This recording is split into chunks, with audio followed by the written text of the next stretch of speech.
তারেক রহমানের ৩১ দফা বাস্তবায়নের মাধ্যমে সমগ্র শরীয়তপুরকে একটি আধুনিক ও উন্নত শহর হিসেবে গড়ে তোলা হবে বলেছেন শরীয়তপুর ৩ আসনের বিএনপি মনোনীত প্রার্থী ও তারেক রহমানের সাবেক একান্ত সচিব মিয়া নুরুদ্দিন আহমেদ অপু।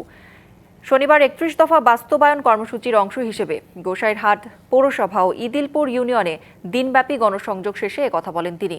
এর আগে এদিন সকালে জুশিরগাঁও থেকে শুরু হওয়া গণসংযোগে তিনি বিভিন্ন বাজার, গ্রাম ও মহল্লায় গিয়ে মানুষের খোঁজ খবর নেন এবং স্থানীয় নেতাকর্মীদের সঙ্গে মত বিনিময় করেন। এ সময় তিনি নিহত বিএনপি নেতাকর্মীদের কবর জিয়ারত করেন। সনাতনী ধর্মাবলম্বীদের সঙ্গে সৌজন্য সাক্ষাৎ করে যে কোনো প্রয়োজনে সরাসরি যোগাযোগের আহ্বান জানান মিয়া নুরুদ্দিন অপু।